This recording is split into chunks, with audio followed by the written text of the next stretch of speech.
우리가 신앙생활하면서 하나님 뜻이 과연 뭘까 이렇게 고민할 때가 많이 있으리라 생각을 합니다. 그런 의미에서 우리가 데살로니가 전서 5장을 보면 몇 가지가 나오는데, 특별히 5장 18절을 보면 범사에 감사하는 것이 예수 그리스도 안에서 너희를 향하신 하나님의 뜻이다, 이렇게 말씀을 하고 있습니다. 그러니까 감사가 하나님의 뜻이다 하는 거죠. 따져놓고 보면 감사하는 사람이 하나님의 뜻을 잘 알 수가 있습니다.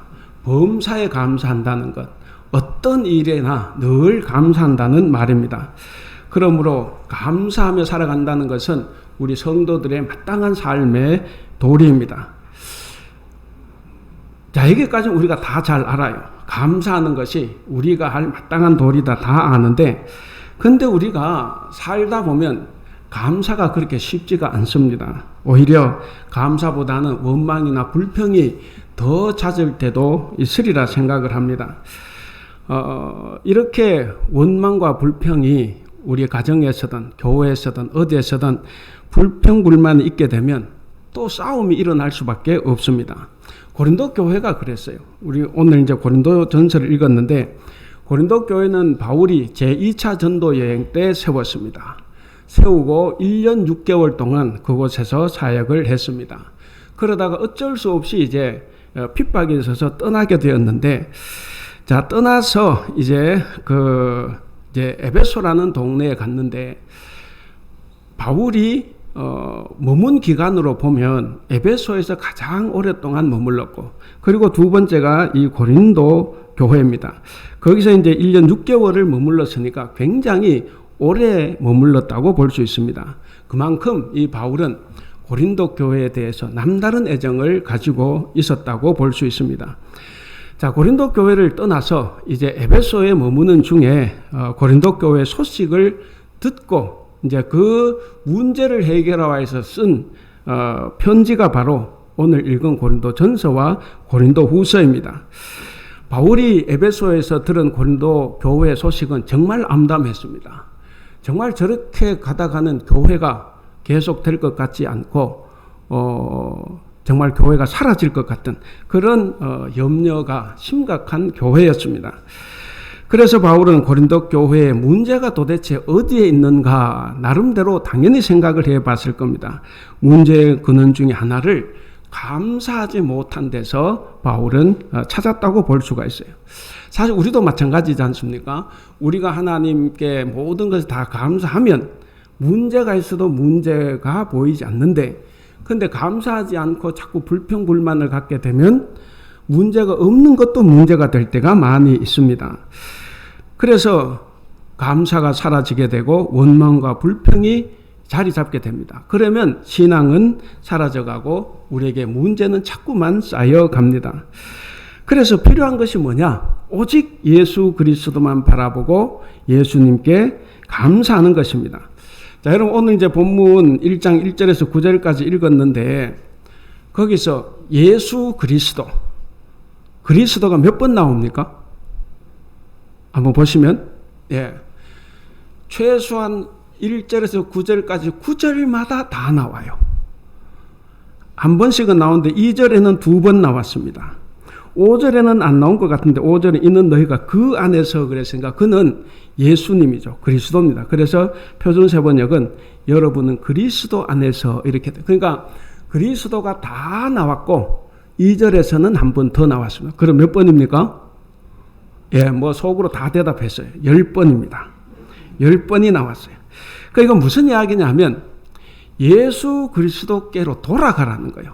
불평과 원망이 쌓일 때 예수 그리스도께로 돌아가서 그 안에서 감사할 것을 지금 당부하고 있습니다. 자, 그러면 도대체 무엇을 감사해야 되는 걸까? 오늘 세 가지로 한번 살펴보겠습니다. 먼저는 우리를 성도로 불러주신 하나님의 은혜에 감사해야 합니다. 우리 1절, 2절 같이 한번 읽어볼까요? 1절에서 시작. 하나님의 뜻을 따라 그리스도 예수의 사도로 부르심을 받은 바울과 형제 소스데네는 고린도에 있는 하나님의 교회 곧 그리스도 예수 안에서 거룩하여지고 성도라 부르심을 받은 자들과 또 각처에서 우리의 주 곧 그들과 우리의 주 대신 예수 그리스도의 이름을 부르는 모든 자들에게. 자, 여기 보면 바울은 먼저 하나님께서 자기에게 베푸신 은혜를 소개하면서 감사하고 있습니다. 바울의 감사가 어디 있는 것 같습니까? 거기 1절을 보시면 바울의 감사는 바울 자신이 거기서 고백하고 있는 것처럼 자신의 정체성에 대한 분명한 인식에서 출발을 합니다. 자신의 정체성은 사도는 어떻게 됐냐 하는 거죠. 그러니까 바울이 고백하는 자신의 정체성이나 혹은 고린도 교회 교인들의 정체성, 다시 말하면 성도의 정체성은 어디에 있습니까? 부름받았다 하는 거죠. 하나님의 부름을 받았다 하는 것에 있습니다. 그래서 바울은 자신을 그 1절에 보면 하나님의 뜻을 따라 그리스도 예수의 사도로 부르심을 받았다 이렇게 소개를 하고 있습니다. 그러니까 이걸 다른 말로 하면 자기를 사도로 부르신 하나님께 지금 감사한다는 이 말씀입니다. 또한 2절을 보시면 고린도에 있는 성도들은 어떻습니까? 성도들은 그리스도 예수 안에서 거룩하여지고 성도라 부르심을 받았다 이렇게 이제 칭하고 있죠. 그러니까 결국 사도든 성도든 다 하나님의 부르심을 받았다 이렇게 이야기를 합니다. 여러분, 고린도 교회는 수많은 문제를 안고 있습니다. 정말 저들이 그리스도인일까 하는 의문이 들 정도로 그들에게는 문제가 많았어요. 모든 부분에서 부정하고 타락했습니다. 그러나 바울은 그들을 거룩한 자들이라고 부르는데 주저하지 않았습니다.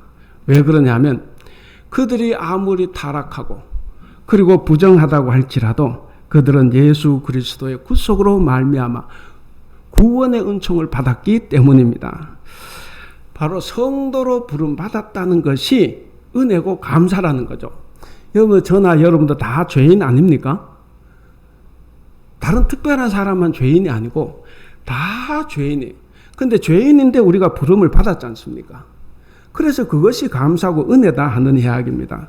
사랑하는 성도 여러분, 여기에 바울을 비롯하여 고린도 교회 성도들은 비록 살아가는 모습이 다 달라요. 다 다른데 근데 공통점이 하나 있습니다. 뭡니까? 바로 하나님의 부르심을 받고 사도가 되고 성도가 되었다 하는 거죠. 그거는 같아요. 우리 하나님은 우리가 악한 마음으로 하나님을 떠나지 않는 한 하나님은 끝까지 우리를 붙잡아 주시고 우리를 지켜주십니다. 그리고 마침내 당신의 영광에 이룰 수 있도록 그렇게 해 주십니다. 그렇기 때문에 혹시 우리들 가운데 불평과 원망으로 신앙에 좀 나태했다 혹은 심각하게 나태했다고 해도 다시 회복하고 그리고 감사를 넘치게 할 것입니다. 또 믿음에서 떠나 있는 자들이 있을 겁니다. 그들도 결국에는 하나님께서 다시 돌아오게 하실 겁니다. 그러므로 사랑하는 우리 성도 여러분, 그 어떤 유혹에도 흔들리거나 하나님의 부르심을 의심하지 않기를 바랍니다. 하나님은 우리를 불러주셨고 우리를 끝까지 지켜주십니다. 그렇기 때문에 우리는 우리의 목숨이 닿는 날까지 하나님만 믿고 따라갈 수 있기를 바랍니다. 자, 두 번째입니다. 4절에서 7절을 보시면 우리를 모든 면에서 풍성하게 하신 하나님의 은혜에 감사해야 합니다. 그 4, 5절을 보면 바울은 고린도 교회에 있는 성도들에게 베푸신 하나님의 은혜와 그리고 그 은혜가 풍성하다는 것에 대해서 감사하고 있습니다. 우리 4절, 5절 같이 한번 읽어볼까요? 시작. 그리스도 예수 안에서 너희에게 주신 하나님의 은혜로 말미암아 내가 너희를 위하여 항상 하나님께 감사하노니 이는 너희가 그 안에서 모든 일 곧 모든 언변과 모든 지식에 풍족함으로 그러니까 하나님께서는 인색하지 않으시고 풍족하게 다 주셨다 하는 거죠. 그런데 문제는 하나 있어요. 뭐냐면 내가 생각하는 풍족함과 하나님께서 생각하신 풍족이 다르다는 거죠. 우리는 누구를 믿고 살아갑니까? 하나님 믿고 살아가면 그 하나님의 마음을 우리가 따라가야 되는 거지 않습니까? 그래서 하나님 입장에서는 우리에게 풍족하게 주셨지만 우리는 느낄 때 왜 이렇게 하나님이 짜냐? 이렇게 생각할 수도 있어요. 우리는 성경 읽을 때 하나님께서 주신 풍족함을 우리가 잘 생각을 해봐야 됩니다. 자, 거기 보면 5절에 모든 언변과 모든 지식에 풍족했습니다. 그리고 7절을 보시면 그들에게 주어진 은사도 부족함이 없었어요. 정말 은사도 넘쳐났지 않습니까? 이 고린도 교회에. 그래서 그런 것 때문에 바울은 감사했습니다. 자기 일 때문에 감사한 것이 아니라 고린도 교회에 넘쳐나는 그 은사 때문에 바울은 감사했습니다. 자, 그런데 그럼에도 불구하고 이 고린도 교회 성도들은 늘 부족하다고 불평을 합니다. 이것은 마치 출애굽 때 이스라엘 백성들하고 거의 같은 이야기죠. 이스라엘 백성들이 탈출해서 나왔는데 홍해가 가로막혀 있어요. 그래서 화를 냅니다. 먹을 것이 떨어졌다고 하나님께 화를 냅니다. 배고프다고 성질 부리고 물이 없어 목마르다고 하나님을 원망합니다. 그런 불평과 원망이 어떻게 됐습니까? 결국은 다 하나님의 진노를 초래하고 징벌을 받고 말았습니다. 사랑하는 우리 성도 여러분, 모든 언변과 모든 지식의 풍요로운 은사, 여러분 이 풍요로운 은사를 받은 사람들이 어떻게 살아가야 됩니까? 올바른 신앙인으로서 그것을 바르게 사용해야 돼요. 여러분, 은사가 넘쳐나는 교회, 그런 교회일수록 문제가 많아요. 간혹 교회를 보면 나는 뭐 이런 은사가 있다 저런 은사가 있다고 하는 사람들 때문에 교회 문제가 일어납니다. 그래서 고린도 교회가 그랬던 것처럼 오늘날 우리 한국 개신교회도 다 마찬가지입니다. 그 받은 은사를 바르게 사용을 못해요. 그래서 문제가 일어납니다. 고린도 교회는 정말 다양한 문제들이 일어났습니다. 그 문제들이 왜 생겨났느냐? 결국 언변과 그 지식의 풍요로움 때문에 생겨난 거예요. 은사가 너무 많았기 때문에 문제가 일어났다 하는 거죠. 여러분, 이 바울은 이러한 은사의 풍요로움이 문제를 일으켰기 때문에 고린도후서 13장에 가면 결국 사랑을 이야기하게 됩니다. 여러분, 사랑이 있어야 은사가 제대로 활용이 된다 하는 거죠. 여기서 말하는 언변과 지식은 뭡니까? 언변, 말이죠. 말과 지식이라는 말인데, 말은 뭐냐면 뭐 방언일 수도 있지만 여기서 말은 고린도 교회 교원들이 자랑하는 이 수사학적인 기교, 말을 정말 잘하죠. 이런 걸 쓰는 사람은 그 수사학적 기교가 내포된 지혜의 말입니다. 그리고 지식이라는 것은 영적인 지식을 말합니다. 여러분, 아무리 훌륭한 말이고 영적인 지식이라고 해도 사랑에 의해서 통제를 받지 않으면 문제가 생깁니다. 왜냐하면 사랑이 없는 거룩한 말, 사랑이 빠진 옳은 말은 사람을 죽일 수도 있습니다. 사랑 없는 지식은 이웃과 공동체를 생각하지 않는 그저 자기 자신의 자랑에 불과할 뿐입니다. 사랑하는 우리 성도 여러분, 이 말과 지식은 쓰는 사람, 사용하는 사람이 어떻게 사용하느냐에 따라서 달라질 수 있습니다. 여러분 가만히 생각하고 여러분 주변을 한번 둘러보십시오. 여러분 주변에 말 잘하는 사람 있을 겁니다. 말을 잘하는 사람이 있을 거예요. 정말 여러분 곁에서 혀에 사탕처럼 말하는 사람들이 있을 건데 그런 사람들의 말을 잘 분별할 수 있어야 됩니다. 간혹 어떤 때 보면 특히 교회 안에 우리 교회를 이야기한다기보다는 한국에 가면 이 한국 교회 안에 멀쩡한 사람들이 그 말을 분별하지 못해서 남에게 이용당하는 것을 봅니다. 그렇게 이용하는 사람은 절대로 자기 자신은 비난받을까 봐 안 나타나요. 꼭 남을 부추깁니다. 그래서 남을 내세워서 대신 말하게 합니다. 그렇기 때문에 여러분, 내 주변에서 나에게 정말 혀의 사탕처럼 말하는 그 사람들의 말을 잘 들을 수 있고 그것이 아무리 사실처럼 들려도 한번 확인해 봐야 됩니다. 분명한 건 한 가지 있어요. 그 사람이 B라는 사람을 비난할 때 분명한 건 뭡니까? 아, 이 사람 B라는 사람을 싫어하는구나. 그것만 사실이에요. 그렇다고 해서 나까지 B라는 사람 싫어하면 안 되죠. 그건 정말 어리석은 이야기입니다. 그때는 B라는 사람에게 가서 확인을 한번 해 봐야 됩니다. 여러분, 이렇게 통제받지 않는 말과 지식을 가진 사람들 때문에 우리의 이웃 관계가 멀어지고, 그리고 교회 공동체가 흔들리고 직장 공동체가 혼란에 빠지고 맙니다. 그렇기 때문에 말하는 사람도 잘 해야 되지만 우리는 다 말은 어떻게 해야 됩니까? 말은 정말 덕스럽고 은혜롭게 해야 됩니다. 그리고 다른 사람의 말을 들을 때는 말하는 사람이 그 말만 듣지 말고 그 사람이 왜 그 말을 하는가, 그 마음을 들어야 됩니다. 그래서 진실을 분별할 수 있기를 바랍니다. 그리고 또 한 가지 여기서 중요한 것이 있어요. 우리가 꼭 기억해야 될 것이 뭐냐면, 이 풍요와 관계에서 우리가 기억해야 될 것이 하나 있는데, 여러분, 혹시 여러분들 중에 부자가 되고 싶지 않은 분 계세요? 뭐 계실 수도 있다고 봐요. 저도 뭐 크게 부자가 되고 싶은 마음은 없습니다. 근데 부자가 되고 싶으면 전혀 없냐? 그렇지 않아요. 다만 억제하고 살 뿐이에요.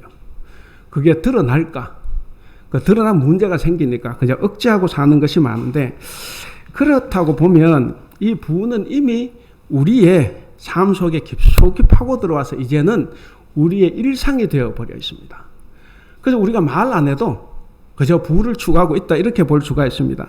교회도 마찬가지입니다. 교회가 세상을 이끌어 가야 되는데 이 교회가 세상을 따라갑니다. 그래서 세상의 부를 이미 하나님의 복으로 받아들이고 있어요. 우리가 다 그렇지 않습니까? 예수 믿음 복 받는다. 그 복이 물질적인 복, 뭔가 성공하고 번영하는 것을 이야기를 합니다. 교회 내에서 벼락부자가 된 사람들, 세상에서 출세한 사람들을 굳이 불러다가 간증자로 내세워요. 목적이 뭡니까?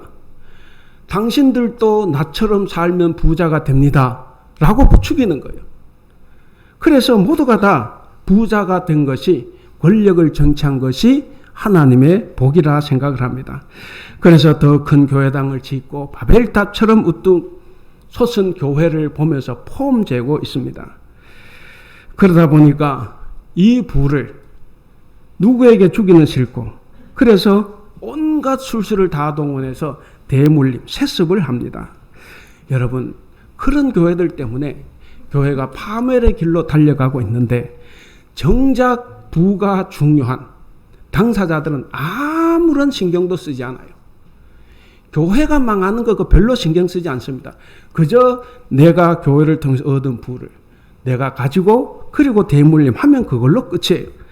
세계 50대 교회 중에 한때 25개가 한국에 있었고, 세계에서 가장 큰 교회가 한국에 있습니다. 저도 어릴 때는 그것이 자랑으로 여겼습니다. 정말 하나님의 복으로 생각했어요. 그런데 크고 자라면서 신학을 하면서 그런 생각이 사라졌습니다. 여러분, 대형교회 부조리들이 얼마나 드러나고 있습니까? 제가 한국에 있을 때 스포츠 신문 중에 스포츠 투데이라는 신문이 있어요. 그거 어디에서 만들어내는지 알아요? 그 순복음교회에서 만들어내는 거예요. 이 자식들 간 재산 분쟁이 일어나니까 그 조영기 목사님이 아들에게, 조카인가 아들의 동생인가, 그래서 신문지 하나 만들어 준 거예요. 근데 그 스포츠 투데이지가 제일 외설스러워요. 제일 난잡하다. 그저 돈만 벌면 되는 거예요. 이 교회 재산을 자기 재산으로 생각을 합니다. 여러분, 세상 법정에서 진흙탕 싸움을 하고 있는 교회들이 어디 한두 개입니까? 어떤 교회는 가면 패가 서로 갈라져서 교회당을 서로 차지하려고 싸움을 합니다. 그래서 목사 못 들어가고 교인 못 들어가게 하고 자기들 들어가려고 하는 교회가 있는데, 그 교회들이 다 큰 교회들이에요. 작은 교회는 그렇게 하지 않습니다. 여러분, 정말 부끄러워요. 하나님 앞에 이루 말할 수 없이 죄송스럽습니다. 그런데 여러분, 이렇게 부끄러운 모습이 꼭 잘못된 것만은 아닙니다. 우리가 성경을 통해서 보면 이럴 때 하나님께서는 쭉정이를 걸러내는 하나의 희망의 메시지를 우리에게 던져준다고 봅니다. 여러분, 가난하고 힘없는 사람들을 외면하고 부를 쫓아가는 교회라고 하면 문을 닫는 것이 오히려 하나님의 뜻일지도 모릅니다. 여러분, 하나님은 정말 공평하신 분입니까? 노래도 있죠. 공평하신 제가 노래 못 불러서 안 부르지만 공평하신 하나님하고 우리가 하나님 공평하시다고 우리가 노래를 하는데, 근데 여러분 성경을 이렇게 세밀하게 보거나 공부하면 공평하신 하나님보다는 오히려 편드는 하나님이 더 많아요. 그럼 도대체 하나님은 누구를 편드십니까? 성경에 나오는 계시를 보면 하나님은 철저하게 약자들의 보호자입니다. 약자들의 보호자를 자처를 하세요. 그래서 고아와 과부, 가난한 사람, 소외된 사람들의 편에 서 계십니다. 억압과 착취에 시달리는 이들을 보시면 하나님께서는 마음 아파하십니다. 그리고 그들을 어쨌든 인간답게 살도록 하기 위해서 애를 쓰세요. 그래서 이스라엘 백성들을 출애굽시켰고 노예의 자리에서, 그리고 율법을 주셔가지고 다 약자를 보호하도록 해 주셨습니다.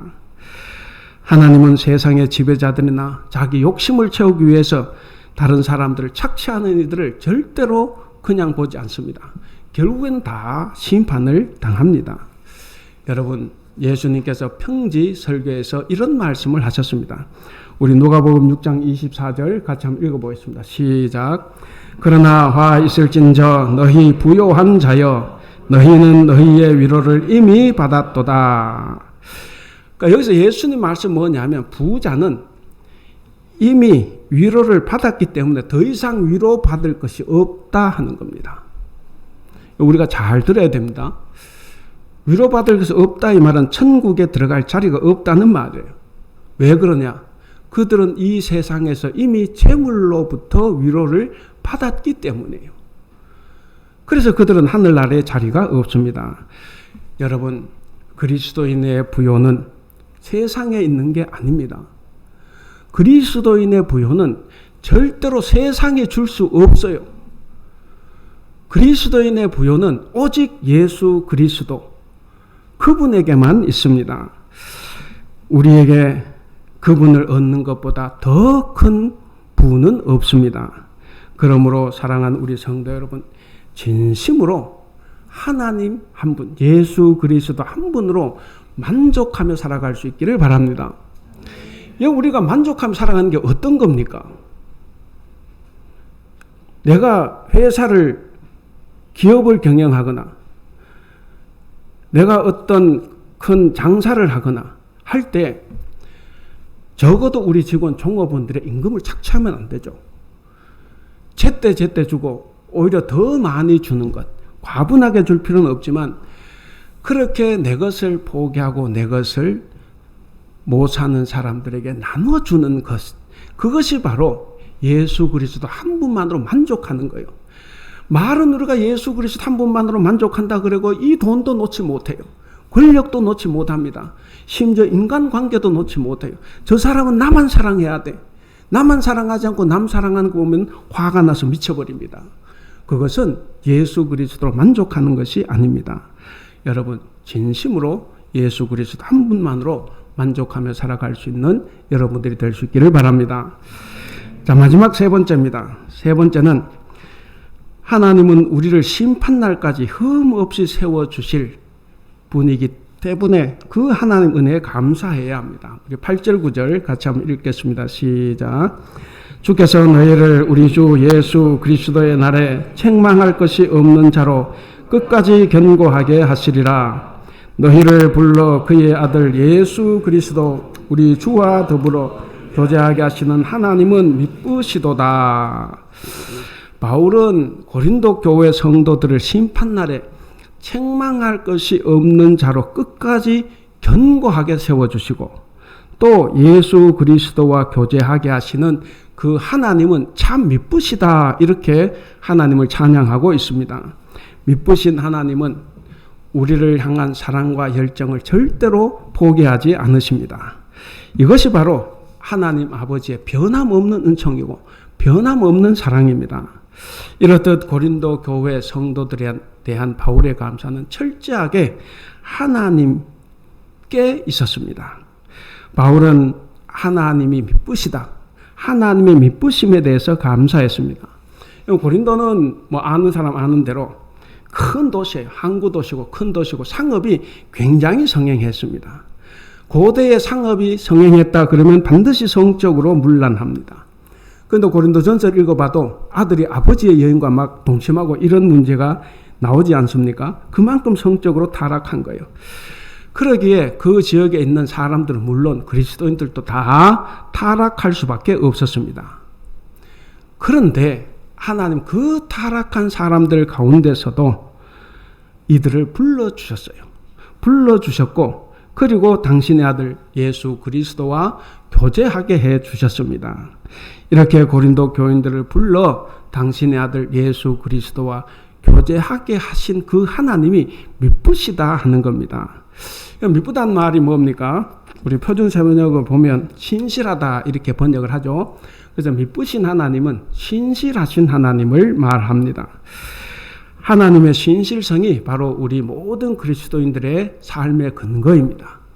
우리는 신실하지 못해요. 내가 약속을 하면 나는 어기고 싶지 않은데 능력이 없어서 힘이 없어서 어길 수밖에 없을 때가 있어요. 그러나 하나님은 절대로 그렇지 않습니다. 그래서 신실하신 하나님, 이 하나님은 우리가 믿을 수가 있는 겁니다. 그렇다고 하면 고린도 교회 성도들을 향한 하나님의 신실하신 내용은 뭐겠습니까? 비록 고린도 교회에 많은 문제들이 산적해 있어요. 그 산적해 있음에도 불구하고 그들을 향한 하나님의 구원은 결코 변하지 않았습니다. 그들이 나쁜 짓 한다고 하나님께 사랑을 끊고 구원을 포기하신 적이 없어요. 그렇게 변함없이 보여주셔서 이 고린도 교회 교인들이 하루빨리 모든 문제를 다 극복하고 그리고 올바른 신앙에 분발할 것을 촉구하는 내용이 거기에 들어있습니다. 그래서 계속해서 감사라고 하는 거예요. 감사를 회복해야만이 이 어려운 문제들 다 이길 수가 있기 때문입니다. 사랑하는 우리 성도 여러분, 우리도 살아가면서 많은 어려움을 만날 수가 있습니다. 그리고 낙심할 일도 많고 좌절할 일도 많습니다. 상처받을 일도 부지기수로 많이 있을 수가 있습니다. 그래서 우리가 하나님 앞에 제대로 서지 못할 때도 있습니다. 남들은 보면 뭐 그거 가지고 못 서냐 이렇게 말하지만 남이 판단할 문제가 아니에요. 그 문제는 그 사람만 아는 겁니다. 그래서 하나님 앞에 제대로 서지 못하고 기도조차 못할 때도 있습니다. 그러나 꼭 기억해야 될 것이 있어요. 그 상황에서도 하나님은 나를 버리지 않으셨다. 오히려 그런 상황일수록 더 하나님은 우리와 함께 하시면서 심판의 날까지 우리를 견고하게 세워주신다라고 하는 사실입니다. 따라서 우리는 미래의 심판의 날을 전망하면서 칭찬받는 성도로 우리가 살아가야 됩니다. 교회 안에서만 칭찬받는 것이 아니라 교회 바깥에서 오늘 장로님께서 기도해 주셨는데 세상에서도 칭찬받는 사람으로 살아가야 합니다. 그래서 신앙은 어제를 회상하고 내일을 기다리면서 오늘을 준비하는 삶, 이것이 신앙입니다. 자, 이런 믿음으로 살아가는 사람들은 하나님께서 끝까지 지켜주신다고 오늘 바울은 말합니다. 그렇기 때문에 우리는 어떤 어려움 속에서도 하나님만 바라보고 하나님만을 의지하면서 살아가야 합니다. 이제 말씀을 맺겠습니다. 사랑하는 우리 성도 여러분, 바울은 정말 어려운 일을 많이 겪었습니다. 그럼에도 불구하고 그는 감사한 사람이었고 그리고 우리에게 감사의 본을 보여주었습니다. 바울의 삶을 보면 우리가 어떻게 감사해야 되는가, 그리고 감사의 내용이 무엇이 되어야 하는가 하는 것을 배우게 됩니다. 사실 바울이 고린도 교회를 보면서 감사한다는 건 쉬운 일이 아니에요. 왜? 온갖 문제 다 있었으니까.